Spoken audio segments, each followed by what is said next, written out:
오늘 저녁에 우리에게 주시는 하나님의 은혜의 말씀은 창세기 7장 11절에서 24절까지의 말씀입니다. 창세기 7장 11절에서 24절까지의 말씀 다 같이 합독하도록 하겠습니다. 노아 600세 되던 해 2월 곧 그달 17일이라 그날에 큰 기품의 샘들이 터지며 하늘의 창들이 열려 40주야를 비가 땅에 쏟아졌더라. 곧 그날에 노아와 그의 아들 셈, 함, 야벳과 노아의 저와 세 자부가 다 방주로 들어갔고 그들과 모든 들짐승이 그 종류대로 모든 육축이 그 종류대로 땅에 기는 모든 것이 그 종류대로 모든 새 곧 가경의 새가 그 종류대로 무릇 기식이 있는 육체가 둘씩 노아에게 나와 방주로 들어갔으니 들어간 것들은 모든 것의 암수라. 하나님이 그에게 명하신 대로 들어가매 여호와께서 그를 닫아 넣으시니라. 홍수가 땅에 40일을 있었는지라. 물이 많아져 방주가 땅에서 떠올랐고 물이 더 많아져 땅의 창이라매 방주가 물 위에 떠다녔으며 물이 땅에 더욱 창이라매 천하의 높은 산이 다 덮였더니 물이 불어서 15규빗이 오르매 산들이 덮인지라. 땅 위에 움직이는 생물이 다 죽었으니 곧 새와 육축과 들짐승과 땅에 있는 모든 것과 모든 사람이라. 육체에 있어 코로 생물의 계시고 호흡하는 것은 다 죽었더라. 지면의 모든 생물을 쓸어버리시니 곧 사람과 짐승과 기는 것과 공중의 새까지라. 이들은 땅에서 쓸어버림을 당하였으되 홀로 노아와 그와 함께 방주에 있던 자만 남았더라. 물이 150일을 땅에 창일하였더라. 아멘. 하나님의 말씀입니다.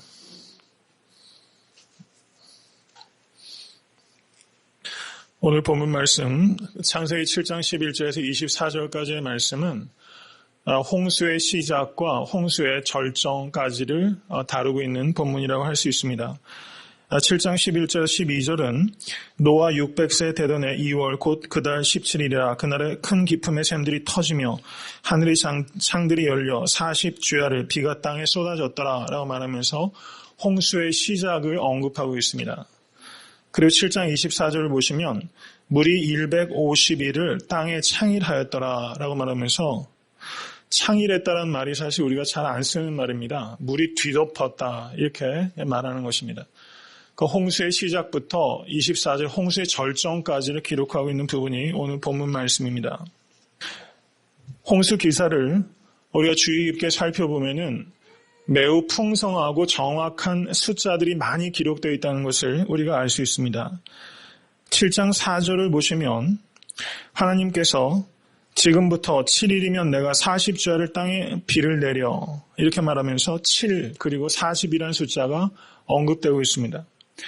그리고 7장 11절을 보시면 7일 후에 홍수가 땅에 덮이니 그리고 7장 12절에 40주야를 비가 땅에 쏟아졌더라 라고 말씀하면서 7장 4절에 하나님께서 7일 뒤에 비가 올 것이다. 그리고 40일 동안 비가 내릴 것이라는 예언의 말씀이 그대로 성취되는 것을 우리가 성경을 통해서 볼 수 있다는 겁니다. 이것은 하나님께서는 말씀하신 대로 이루시는 신실하신 하나님이시라는 것을 우리에게 가르쳐 주는 것입니다. 우리는 하나님께서는 우리가 신실하기를 원합니다. 그럼 그리스도인들이 어떻게 신실한 삶을 살아갈 수 있는가? 하나님의 신실하신 말씀을 믿을 때 우리는 신실한 그리스도인이 될 수 있다는 것입니다. 신실한 성도 되실 수 있게 되기를 주님의 이름으로 간절히 축원합니다. 7장 24절을 보시면 물이 며칠 동안 땅을 뒤덮었습니까? 150일 동안 땅을 뒤엎었어요. 그리고 8장 3절을 보시기 바랍니다. 물이 땅에서 물러가고 점점 물러가서 며칠 후에 감했습니까? 150일 후에 감하기 시작했다 이렇게 말합니다. 그리고 8장 7절을 보시면 8장 6절 며칠이 지났습니까? 40일이 지나서 노아가 그 방주에 지은 창을 열고 아까 비가 며칠 동안 왔죠? 40일 동안 왔죠. 그런데 40일 후에 노아가 창을 열고 까마귀를 내놓았습니다. 그리고 8장 10절을 보시기 바랍니다. 며칠을 기다려서 비둘기를 내보냈습니까? 7일을 기다려서 비둘기를 내보냈어요. 그리고 제일 마지막에 8장 12절을 보시면 또 며칠을 기다렸습니까? 7일을 기다려 비둘기를 내어 놓음에 이렇게 말하고 있습니다. 홍수 기사에서 지금 숫자들이 반복되고 있는데 여러분 중학교 때 미술 시간에 보면 혹시 대깔꼬만이라는 거 혹시 기억나세요? 이렇게 종이를 반접어가지고 한쪽에 잉크를 칠하면 딱 접으면 반대편에도 똑같이 대칭되게 그림이 찍히지 않습니까? 여기에 아까 7장 4절부터 시작된 숫자가 7이란 숫자가 7, 7, 40, 150, 150, 40, 7, 7 이렇게 돼가지고 숫자가 대깔꼬마니처럼 완벽하게 대칭을 이루고 있는 거예요. 그러면 이렇게 대칭을 이루고 있는 홍수기사의 한 중간에 무엇이 있는가? 그것이 바로 8장 1절이라는 것입니다. 8장 1절 말씀 다 같이 한번 읽겠습니다. 하나님이 노아와 그와 함께 방주에 있는 모든 들짐승과 육축을 권념하사 바람으로 땅 위에 불게 하심에 물이 감하였고, 여기서 하나님의 행위가 나타납니다. 하나님께서 노아와 들짐승과 육축을 권념하셨다 이렇게 말하고 있어요. 권념하셨다는 말을 우리가 일반적으로 쓰는 말이 아닙니다. 근데 영어 번역을 보면 remembered 이렇게 기록하고 있어요. 하나님께서 노아를 기억하셨습니다. 150일이나 예언하고 7일 뒤에 비가 오고 40일 동안 비가 내리고 150일 동안 물이 차이랬는데 하나님께서는 그 작은 방주 안에 있는 노아 육축들을 다 기억하셨다 이렇게 말씀하겠다는 겁니다. 하나님께서 기억하셨다는 이 순간이 물이 창이라던 순간부터 물이 빠지기 시작하는 순간이 되는 것입니다. 하나님께서는 이 땅에 관영한 인간의 죄악들을 물로 완전히 뒤덮으심으로 인해서 창조 세계를 해체하셨습니다. 그리고 다시 물을 빼심으로 새롭게 창조하셨습니다. 창조 세계의 해체와 새로운 창조의 분기점이 무엇인가? 그것은 하나님께서 노아를 권념하셨다는 사실입니다. 이것을 통해서 우리 사랑하는 성도님들께서 하나님께서 방주 안에 있던 노아를 권념하셨던 것처럼 성도님 한 분 한 분을 권념하신다는 것을 믿으실 수 있게 간절히 축원합니다. 바로 나를 하나님께서 권념하신다. 세상 사람들은 잊어버릴 수 있지만 하나님은 나를 잊어버리실 수 없는 분이시다라는 것을 정말 믿으실 수 있게 간절히 축원합니다. 인생도 참으로 그렇지 않습니까? 물이 창이랄 것처럼 물이 우리를 뒤덮어 올 때가 있고 물이 빠질 때가 있어요. 인생에도 밀물 때가 있는가 하면 썰물 때가 있습니다. 그렇지 않은 인생이 어디 있겠습니까? 그렇지만 하나님께서 노아를 권념하셨던 것처럼 우리 한 사람 한 사람을 예수 그리스도 안에서 기억하신다라는 것을 잊지 않으실 수 있게 되기를 간절히 소원합니다. 나를 기억하신다. 나를 잊지 아니하신다. 노아가 그럼 방주에 며칠 동안 있었습니까? 며칠 있었죠? 혹시 아세요? 1년하고 11일 동안 노아가 방주에 있었어요. 7장 11절을 한번 보시기 바랍니다. 7장 11절.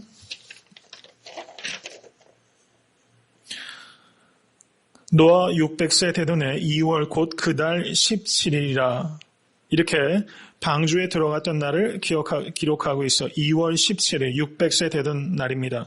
8장 14절 보세요. 며칠입니까? 2월 27일. 들어간 날은 1월 17일. 그리고 그 이듬해 2월 17일. 그러니까 1년하고 10하루. 376일을 노아가 방주 안에서 견딘 겁니다. 하늘에 창 하나가 있고 3층 구조고. 여러분, 동물들이 거기에 얼마나 많이 있어요. 그 동물들의 배설물과 그 물은 얼마나 부족했겠으며 식량 문제. 정말 거기서 일주일만 됐으면 안에 유독가스로 가득했을 거예요. 376일을 그 안에 있다. 여러분, 이곳은 이런 감옥이 없을 겁니다. 그러면 노아가 이것을 어떻게 견딜 수 있었겠습니까? 하나님께서 나를 기억하신다. 하나님께서는 나를 잊지 않고 계신다. 위로 창 하나가 있어서 비가 내린 하늘밖에 볼 수가 없지만 그것도 창문을 열어야지만 안에가 칠흑 같은 어둠이었을 겁니다. 아마 불씨도 드물었을 거예요. 거기에서 376일을 견딘 겁니다. 왜 견딜 수 있었습니까? 하나님께서 나를 잊지 않으신다. 여러분, 이건 굉장히 단순한 얘기입니다. 그런데 정말 이것을 믿기는 참 어려운 겁니다. 성도님들의 삶 가운데서 하나님이 나를 기억하신다. 하나님이 나를 잊지 않으신다. 이것을 정말 믿으면 물이 창이랬다가 그 물이 빠지기 시작하는 겁니다. 여러분의 삶의 문제들이 언제부터 해결되기 시작하는가? 하나님이 나를 권념하신다. 이 사실을 믿으실 때 문제들이 해결되기 시작하는 거예요. 물이 감해져요.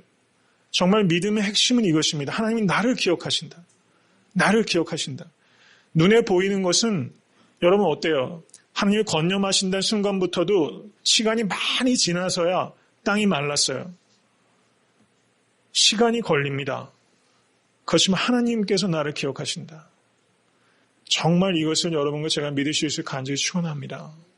자녀를 키우실 때도 사업을 하실 때에도 그리고 교회를 세워가는 일들 속에서도 우리가 이것을 잊어버리는 순간 우린 지쳐요. 낙심해요. 그리고 어느 순간 자꾸 내 힘으로 하게 돼요. 사람을 의지하게 돼요. 그런데 하나님께서 나를 기억하신다. 나를 잊지 않으신다. 이 사실 하나가 정말 마음속으로 받아들여지는 순간 우리가 숨 쉴 수 있게 됩니다. 정말 숨 쉴 수 있게 돼요. 행복이 찾아오고 소망이 새로워지는 것을 우리는 경험하게 됩니다. 오늘 말씀 통해서는 이거 하나만 기억하셔도 되는 거예요. 8장 1절 말씀 우리 다시 한 번만 읽어보겠습니다. 다시 읽습니다. 시작.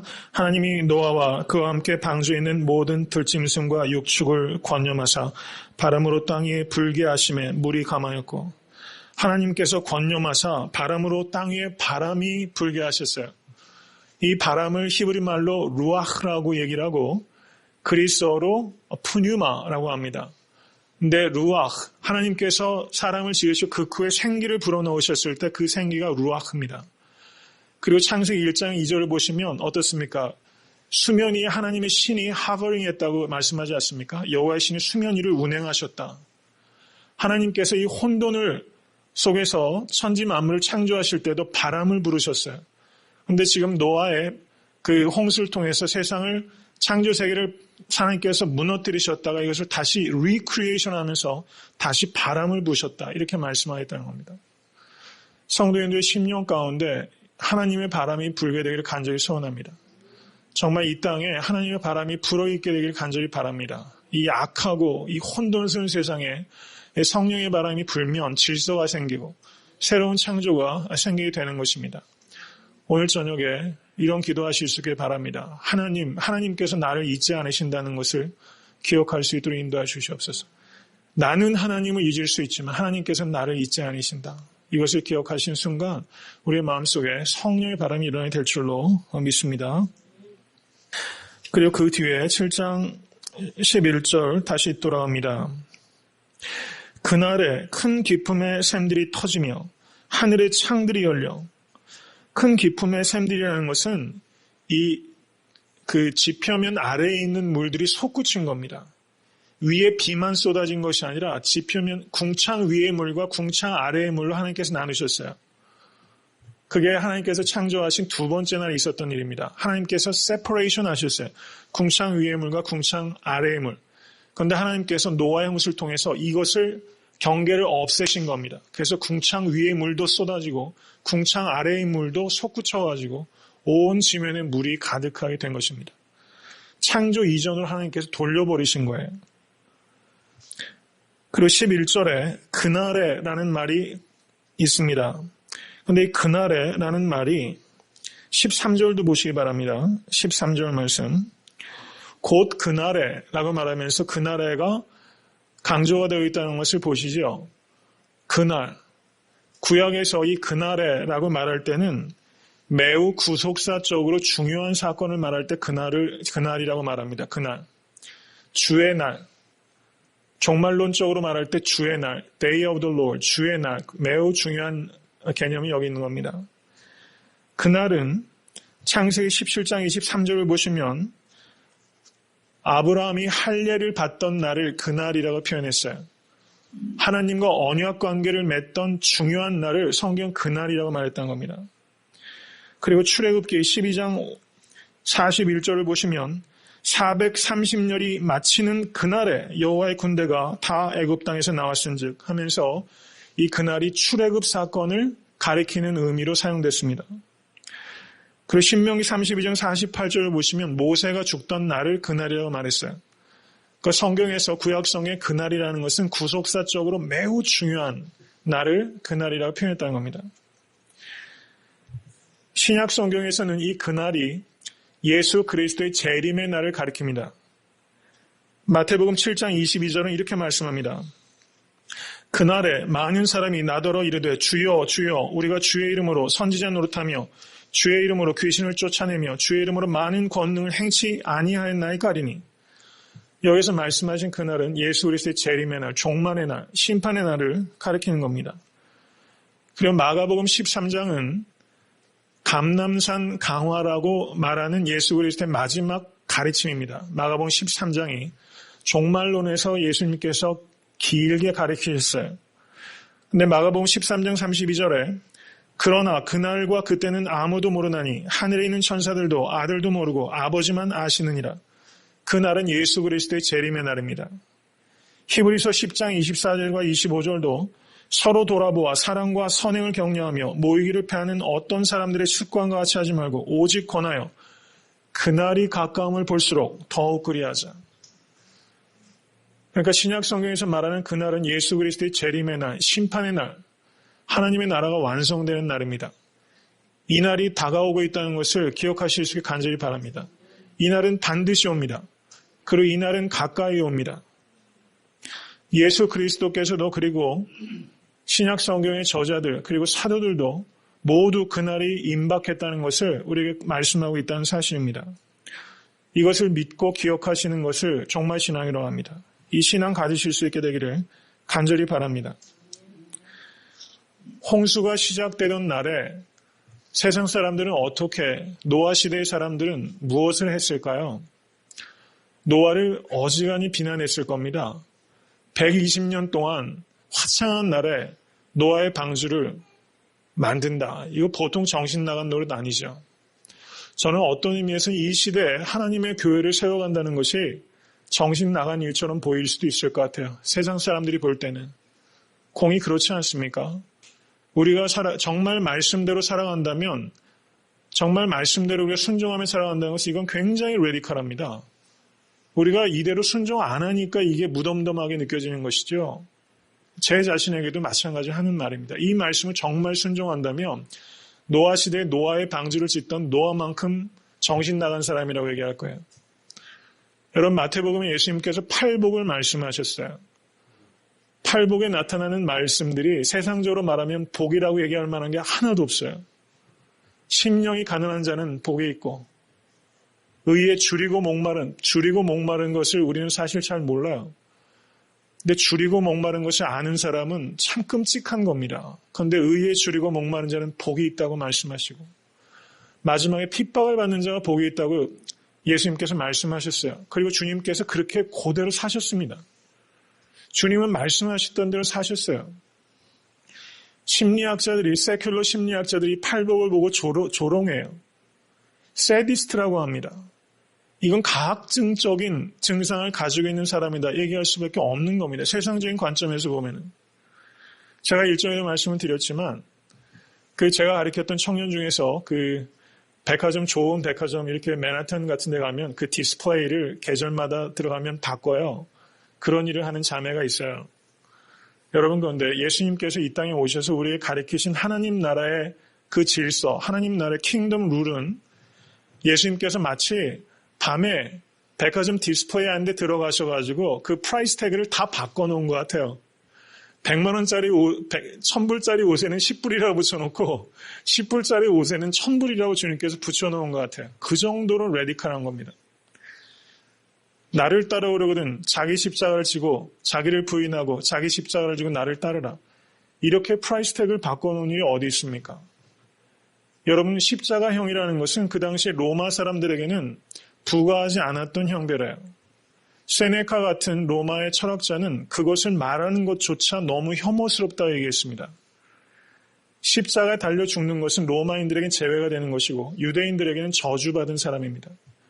근데 예수님께서 나를 따르려거든 자기 십자가를 지고 자기를 부인하고 나를 쫓으라. 이거는 기존의 가치체계를 완전히 전도시킨 겁니다. 여러분과 제가 이 교회를 하나님의 말씀에 따라 세워간다는 것은 그 당시에 사람들의 조롱을 받았던 노아가 방주를 짓는 것과 같은 일이다. 저는 그렇게 생각해요. 우리는 어떤 의미에서 세상의 조롱을 받아야 됩니다. 우린 전혀 다른 가치를 가지고 교회를 세워간다고 믿습니다. 너무 어려운 일이지만 그 정도로 말씀을 따라 순종한다는 것은 매우 급진적인 것이다. 이것을 생각하는 것이고, 그리고 예수 그리스도를 따라간다는 것은 반드시 대가를 치르는 길입니다. 예수 그리스도를 따라가는 것은 대가가 있어요. 예수 그리스도를 따라가는 길은 순종하는 것이고 자기 부인의 길입니다. self denial 하는 길이에요. 자기 부인을 즐기는 사람은 한 사람도 없습니다. 저 역시 마찬가지입니다. 그런데 하나님께서 은혜를 주셔서 우리가 이상한 기쁨을 알기 시작했어요. 자기를 부인할 때 기쁨을 조금 느끼기 시작했어요. 십자가가 이전에는 너무 혐오스럽고 끔찍했는데 어느 순간에 내가 십자가를 잘 지지 못할 때, 가정에서 십자가가 있잖아요. 교회 내에서도 십자가가 있어요. 그게 관계일 수도 있고 어떤 일일 수도 있습니다. 왜 나만 십자가만 져야 돼? 이렇게 불평불만이 많아서 막 입이 이만큼 튀어나왔다가도 여러분 조금 이렇게 기도하고 회개하다 보면 그래도 나에게 저런 십자가를 주셔서 감당하고 싶은 마음 주신 게 또 감사해지고, 우리가 조금 이상해지기 시작한 거 아십니까? 우리가 많이 이상해져야 돼요. 정말 십자가를 사랑하는 사람이 되실 수 있게 되기를 주님의 이름으로 간절히 축원합니다. 예수님께서 마태복음 24장 37절 39절에 노아의 때와 같이 인자의 인함도 그러하리라. 홍수전에 노아가 방주에 들어가던 날까지 사람들이 먹고 마시고 장가들고 시집가고 있으면서 홍수가 나서 저희를 다 멸하기까지 깨닫지 못하였으니 인자의 인함도 이와 같으리라. 이렇게 주님께서 말씀하셨어요. 예수 그리스도께서 재림하실 때도 사람들은 깨닫지 못할 것이다. 이렇게 말씀하고 있다는 것입니다. 문제의 심각성을 깨닫지 못해요. 정말 사람이 어리석습니다. 정말 여러분과 저는 문제의 심각성을 정말 깨닫고 있는가? 이것을 우리가 물을 수 있게 되기를 간절히 소원합니다. 그리스도인의 신앙은 한마디로 말하면 종말신앙입니다. 노아의 신앙이 바로 종말신앙이라고 할 수 있는 것입니다. 무드셀라가 죽는 순간 하나님의 심판이 임할 것이다. 무드셀라의 이름은 바로 그런 뜻이었습니다. 무드셀라가 죽는 날 홍수가 시작됐습니다. 예수 그리스도께서 2000년 전에 구약 성경의 예언자를 통해서 예언하신 대로 이 땅에 인간의 몸을 입으시고 하나님께서 오셨음을 믿으십니까? 믿으십니까?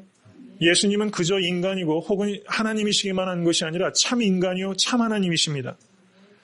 예수 그리스도께서 이 땅에 오신 사건을 종말 사건이라고 말합니다. 종말은 이미 시작된 것입니다. 이것이 성경적인 이해입니다. 종말은 already 이미 시작됐습니다. 그리고 종말의 완성은 예수 그리스도의 재림 때 완성되는 것입니다. 그래서 종말은 시작됐고 이미 그러나 아직, 한번 저를 따라해 보시기 바랍니다. 이미 그러나 아직. Already not yet. 한번 해보세요. Already not yet. 왜 안 하세요? 다시 한 번만 하겠습니다. Already not yet. 이미 그러나 아직. 이게 종말론, 에스카탈로지를 종말론이라고 합니다. 에스카톤이 그리스 말로 끝이라는 거예요. 에스카탈로지, 종말론은 끝에 대한 하나님의 말씀이에요. 에스카탈로지, 끝이 반드시 있습니다. 그런데 세상 사람들은 이 종말을 가장 회피하지만 그리스도인들은 이 종말을 가장 소망 가운데 기다리는 것입니다. 예수 그리스도께서 이 모든 것을 역전시키셨습니다. 종말 신앙이 있는 사람은 그래서 고난을 바라보는 관점도 역전이 된 사람입니다. 나를 바라보는 관점도 역전이 된 사람입니다. 종말 신앙의 관점에서 성도님들께서 하시는 일과 성도님들 주변에서 벌어진 일들, 내 자녀들이 겪는 어려움들, 예기치 못했던 질고, 우환, 이 모든 것들이 매우 정상적인 삶의 한 부분입니다. 그리스도인이 됐다고 해서 이런 부분으로부터 면제됐다고 성경은 어느 곳에도 말하지 않아요. 만약에 강대상에서 예수 그리스도를 믿으며 환난이 없다고 말한다면 그것은 이단적인 가르침입니다. 성경은 우리가 예수 그리스도 안에서 환난을 넉넉히 이기고 그리고 그런 환난을 통해서 우리가 정결해지고 강력해질 것이다 약속하는 것입니다. 풍성한 생명을 누리시는 모든 성도님 되실 수 있게 되기를 주님의 이름으로 간절히 축원합니다. 우리는 시작된 종말과 완성될 종말 사이를 살아가는 존재입니다. 시작된 종말과 완성될 종말. 이것을 다른 말로 말하면 하나님의 나라는 이미 이 땅에 도래한 것입니다. 예수 그리스도께서 이 땅에 오셨을 때. 그리고 예수 그리스도께서 이 땅에 오실 때 하나님의 나라가 완성되는 것입니다. 시작된 하나님의 나라와 완성된 하나님의 나라 사이를 사는 겁니다. 여러분, 제가 지금 드리는 이 말씀은 성경에서 말씀하시는 진리 중에 가장 핵심적인 진리 중에 하나예요. 이걸 분명히 아셔야 돼요. 그래야지만 이단에게 현혹되지 않습니다. 시작된 종말과 완성된 종말, 시작된 하나님의 나라와 완성된 하나님 나라의 사이에서 우리는 살아가고 있어요. 이것을 의식하면서 살아가는 것을 종말신앙이라고 합니다. 이것을 의식하는 사람만이 깨어서 기도할 수 있고 거룩하고 흠이 없게 가야 하는 이유와 능력을 갖게 되는 것입니다. 세례 요한의 소명은 무엇이었습니까? 그것은 예수님의 초림을 광야에서 외치는 자의 소리였어요. 보이스였습니다. 광야에서 예수님의 first coming을 외치는 보이스였어요. 그러면 시작된 종말과 완성될 종말 사이에 살아가는 그리스도인들은 우리도 역시 인생 광야에서 보이스가 되어야 됩니다. 그럼 무엇을 외치는 보이스인가? 그것은 예수 그리스도의 second coming을 외치는 보이스가 되어야 되는 것입니다. 믿으십니까? 우리의 소명은 그거예요.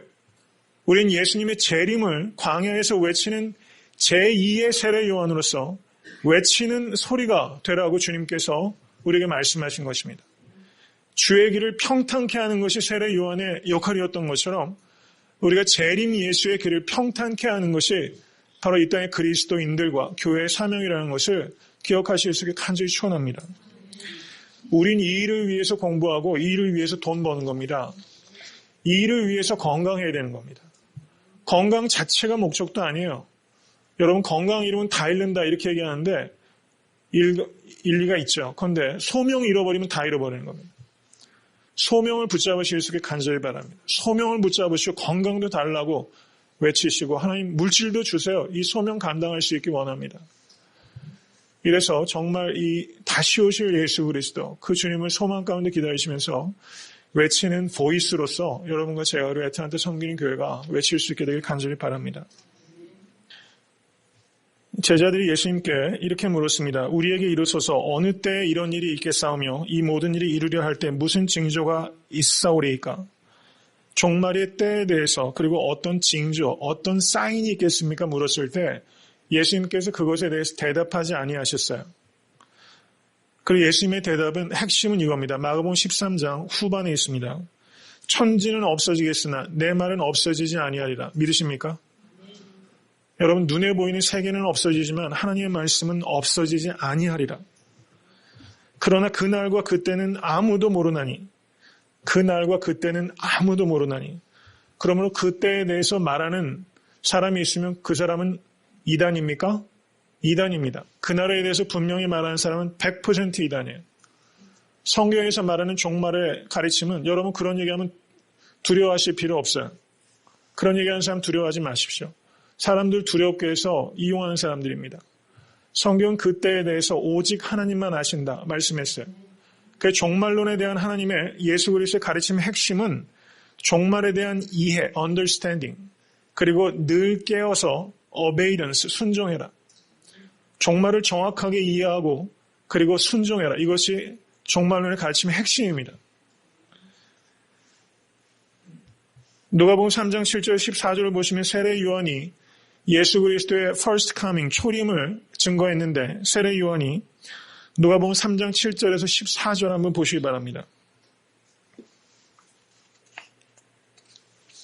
누가복음 3장 7절에서 14절 다 같이 읽겠습니다.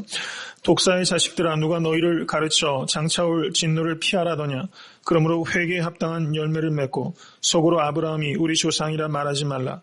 내가 너희에게 이르노니 하나님이 능히 이 돌들로도 아브라함의 자손이 되게 하시리라. 이미 도끼가 나무 뿌리에 놓였으니 좋은 열매 맺지 아니하는 나무마다 찍혀 불에 던지우리라.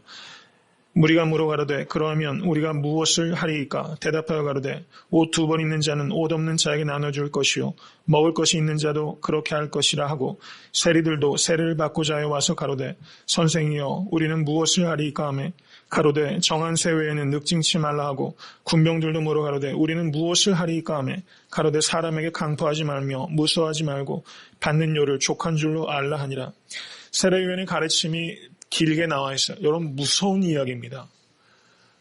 여러분 이 말을 들을 때 귀를 막고 싶었을 것 같아요. 귀를 막고 싶은 무서운 말을 지금 쏟아내고 있습니다. 회개에 합당한 열매를 맺으라 말씀했습니다. 예수 그리스도께서도 이 말씀을 하셨어요. 좋은 열매 맺지 못하는 아니하는 나무마다 찍혀 불에 던지리라.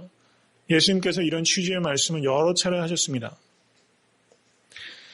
세례 요한이 예수 그리스도의 초림을 경고하면서 세례 요한은 매우 높은 수준의 윤리적 삶을 지금 여기에서 얘기한 거예요.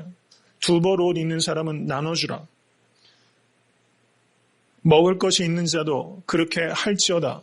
이렇게 말씀하셨습니다. 예수님의 초림은 하나님 나라의 시작이에요. 그리고 예수 그리스도의 재림은 하나님 나라의 완성입니다. 더 기회가 없어요. 오늘 노아와 그 가족들 그리고 동물들이 방주에 들어갔을 때 7장 16절을 보시기 바랍니다. 들어간 것들은 모든 것의 암수라 하나님이 그에게 명하신 대로 들어가매 여호와께서 그를 닫아 넣으시니라. 아멘. 이건 매우 중요한 의미가 있어요.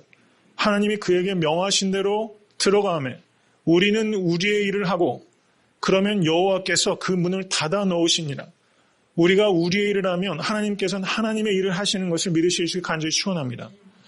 하나님께서는 우리 보고 아무것도 하지 말아라. 내가 다 하겠다. 이렇게 하시는 법이 없어요. 다음 주에 말씀을 드리겠지만 노아가 어떻습니까? 밖에 까마귀도 보내보고 비둘기도 몇 차례 내보냈죠. 자기가 할 수 있는 일은 다 하게 해요. 하나님의 방법입니다. 그리고 우리가 해야 될 일을 다 하면 하나님께서는 하나님의 일을 하시는 것을 믿으실 수 있게 간절히 축원합니다.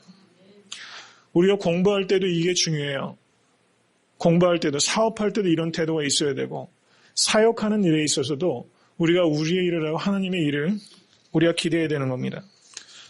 세례 요한에 대해서 한 가지만 더 말씀을 드리고 이제 오늘 설교 말씀을 정리하고자 합니다.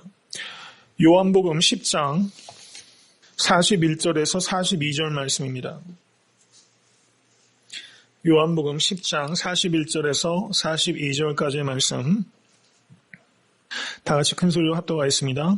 다시 요단강 저편 요한이 처음으로 세례 주던 곳에 가서 거기 거하시니 많은 사람이 왔다가 말하되 요한은 아무 표적도 행치 아니하였으나 요한이 이 사람을 가리켜 말한 것은 다 참이라 하더라.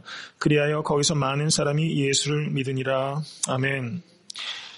여기에서 아주 중요한 언급이 있어요. 요한은 아무 표적도 행치 아니하였으나 여러분 목회자가 표적을 행하는 것과 표적을 행치 못하는 것과 전자 후자 어느 사람에게 사람이 몰려가겠어요?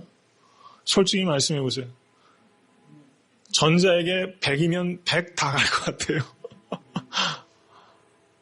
그런데 세례 요한은 아무 표적도 행치 못했다고 그랬어요. 그런데 요한이 이 사람을 가리켜 말한 것은 다 참이라 이렇게 말했습니다. 저를 한번 따라해 보시기 바랍니다. 기적보다 강력한 삶, 기적보다 강력한 삶을 세례 요한은 살았어요. 기적을 나타내고 안 나타내고 하면 그것이 믿음이 있게 되고 없게 되고 하는 일은 없어요. 사람이 기적 보고 믿지 않습니다. 기적을 계속 줄 때만 따라와요. 기적을 더 이상 만들지 않으면 따라갈 이유가 없습니다. 왜냐하면 거기 인격적인 관계가 없기 때문입니다. 기적의 유무가 믿음의 유무로 결코 이어지지 않습니다. 그런데 세례 요한은 아무 표적도 행치 못했지만 그의 삶이 기적보다 더 강력한 여운을 남겼기 때문에 그가 죽은 후에도 세례 요한이 세례 줬던 그곳에 예수님께서 가셨는데 많은 사람들이 세례 요한의 삶 때문에 예수 그리스도를 믿게 되었더라. 죽어서도 그 여운이 진하게 세례 요한의 삶 가운데 남아있다는 겁니다. 세례 요한은 우리가 증인으로서 살아갈 때 우리의 태도가 어떠해야 될 것인가를 가장 선명하게 보여준 예라고 할 수 있습니다. 예수님의 초림을 증거하기 위한 세례 요한의 삶은 광야에서 메뚜기와 석청을 먹고 약대털로 된 옷을 입으면서 매우 집중된, 그리고 단순한, 그리고 검소한, 겸손한, 그렇지만 담대한 삶을 살았던 삶입니다. 우리가 예수님의 재림을 증거하면서 우리의 태도 역시 세례 요한과 같아야 될 줄 믿습니다. 높은 수준의 윤리적인 삶을 우리가 살아야 합니다. 우리가 윤리적인 삶을 통해서 구원을 얻는 것은 아니지만 윤리적인 삶을 통해서 우리의 구원이 증거가 되는 것입니다. 그리고 그러한 삶을 통해서 예수 그리스도를 증거할 수 있게 되는 것입니다. 저와 여러분의 삶이 그렇게 될 수 있게 되기를 간절히 축원합니다. 이제 마지막으로 7장 23절 같이 한번 읽겠습니다. 지면의 모든 생물을 쓸어버리시니 곧 사람의 짐승과 기는 것과 공중의 새까지라. 이들은 땅에서 쓸어버림을 당할수되 홀로 노아와 그와 함께 방주에 있던 자만 남았더라. 아멘. 하나님은 쓸어버리시는 하나님이시라는 거예요.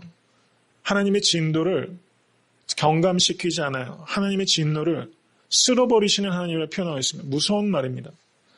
하나님은 진노하시는 하나님이십니다. 그리고 하나님의 진노는 하나님의 사랑의 표현이고 하나님의 공의의 표현입니다. 하나님께서 물로 모든 땅에 호흡하는 사람을 쓸어버리셨어요. 암울한 이야기입니다. 그런데 여기에 희망의 빛이 있어요. 홀로 노아와 그와 함께 방주에 있던 자만 남았더라. 성경은 희망이 무리에게 있는 것이 아니라 남은 자에게 있다는 것을 강조하고 있습니다. 여러분과 제가 남은 자가 될 수 있게 간절히 축원합니다. 방주에 있었던 8명, 그 당시에 인구가 얼마인지 모르겠지만 8명은 정말 겨자씨 한 알이라고 말할 수 있어요. 겨자씨 한 알이 땅에 심기면, 여러분 한국 사람들은 눈곱만큼 작다 이렇게 표현하지만 이스라엘 사람들은 겨자씨만큼 작다 그렇게 표현하는데 그만큼 작은 거예요. 그런데 이게 커지면 그 크기의 6조 배까지 큰다는 겁니다. 그리고 공중의 새가 깃든대요. 하나님의 나라는 작은 사람의 작은 헌신을 통해서 그렇게 확장되는 것을 믿으실 수 있게 간절히 축원합니다. 세상 사람들은 유명한 사람, 유력한 사람, 유능한 사람을 찾아요. 여러분 유학생활 마치고 취직하려면 요즘 얼마나 어렵습니까? 유명하고 유능하고 유력한 사람 찾습니다.